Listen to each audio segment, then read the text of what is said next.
Hi hello friends, welcome to Vino garden. இந்த long வீடியோவில் நீங்கள் எதை பற்றி பார்க்க போகிறீங்கன்னா, சம்மர் சீசனில் நம்மளுடைய ரோஜா செடிகளுக்கெல்லாம் எந்த மாதிரியான ஃபர்டிலைசர்ஸ் கொடுக்கலாம் அப்படிங்கிறது தான் இந்த வீடியோவில் நான் எக்ஸ்பிளைன் பண்ணியிருக்கேன். ஸ்கிப் பண்ணாமல் பாருங்கள். வாங்க வீடியோக்குள்ளே போகலாம். சம்மர் சீசன்ஸில் பொதுவாகவே ரோஜா செடிகளுக்கு நம்ம கெமிக்கல் ஃபர்டிலைசர்ஸை தவிர்த்துறது நல்லது. ஏன்னு பார்த்துட்டிங்கன்னா, ஆல்ரெடி ரோஜா செடிகள்லாம் ரொம்பவே ஹீட்டில் இருக்கும். கெமிக்கல் ஃபர்டிலைசர்ஸ் வந்துட்டு ரெய்னி சீசனில் தான் ரோஜா செடிகளுக்கு பெஸ்ட்டாக ஒர்க் ஆகும். சம்மர் சீசன்ஸில் நீங்கள் பொதுவாகவே தவிர்த்துடுங்க. ஏன்னா வெயிலோட தாக்கம் மட்டும் இல்லாமல் அந்த ஃபர்டிலைசர்ஸோடைய ஹீட்னாலையுமே சம்டைம்ஸ் ரோஜா செடிகள் பேர்ன் ஆகி காஞ்சி போகிறதுக்கு வாய்ப்பு அதிகமாகவே இருக்குது.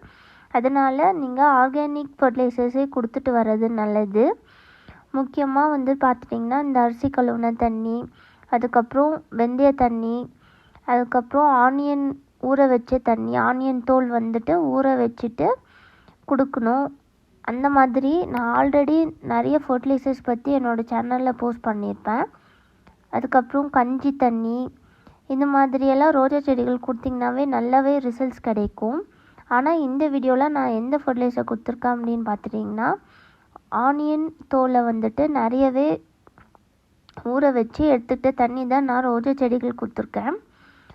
சொல்லப்போனால் onion juice fertilizer for rose பிளான்ட்ஸ்ன்னு தான் சொல்லணும். அதை நான் எப்படி தரேன்னு பார்த்துட்டிங்கன்னா, இந்த ஆனியன் தோலெல்லாம் எடுத்துக்கோங்க, வெங்காயத்தோல், அது எல்லாத்தையுமே ஒரு டப்பில் போட்டு கலெக்ட் பண்ணி வச்சுக்கோங்க. ஆனால் தண்ணி ஊற்றாமல் கலெக்ட் பண்ணுங்கள். அதை நீங்கள் லார்ஜ் குவான்டிட்டியில் நல்லாவே வெயில் படுற இடத்துலையே வச்சுட்டு கலெக்ட் பண்ணுங்கள். ஏன்னா மூடி வச்சிட்டிங்கன்னா ஒரு மாதிரி அழுகி போயிடும். அதனால் வெயிலே கரெக்டாக வச்சுட்டு வாங்க. அதுக்கப்புறம் ஒரு 3 நாள் கழித்து அதில் தண்ணி ஊற்றி விட்டுருங்க. தண்ணி ஊற்றிட்டு நல்லாவே ஊறணும். 1 டே மட்டும் விட்டுருங்க, 24 hours விட்டுட்டு அதுக்கப்புறம் அந்த ஆனியன் தோல்லாம் எடுத்து புழிஞ்சி எடுத்து வச்சுடுங்க.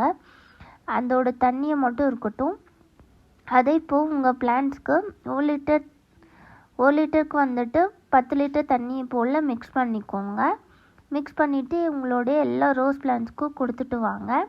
கண்டிப்பாக சொல்கிறேன், நல்லாவே பெஸ்ட் ரிசல்ட்ஸ் கிடைக்கும். அதோட லைவ் ரிசல்ட்டும் இந்த வீடியோவில் நான் உங்களுக்காக ஷேர் பண்ணியிருக்கேன். உங்களுக்கே பார்த்திங்கன்னா புரியும். ஹோப் இந்த வீடியோ உங்களுக்கு இன்ஃபர்மேட்டிவாக இருக்கும்னு நான் நினைக்கிறேன். அப்படி இன்ஃபர்மேட்டிவாக இருந்துச்சுன்னா லைக் ஷேர் கமெண்ட் பண்ணுங்கள். முக்கியமாக உங்கள் ஃப்ரெண்ட்ஸ் அண்ட் ஃபேமிலிக்கு ஷேர் பண்ணுங்கள். ரோஸ் பிளான்ட்ஸ் வளர்க்குறவங்களுக்கும் இது ரொம்பவே யூஸ்ஃபுல்லான ஒரு டிப்பாக இருக்கும். தேங்க்யூ.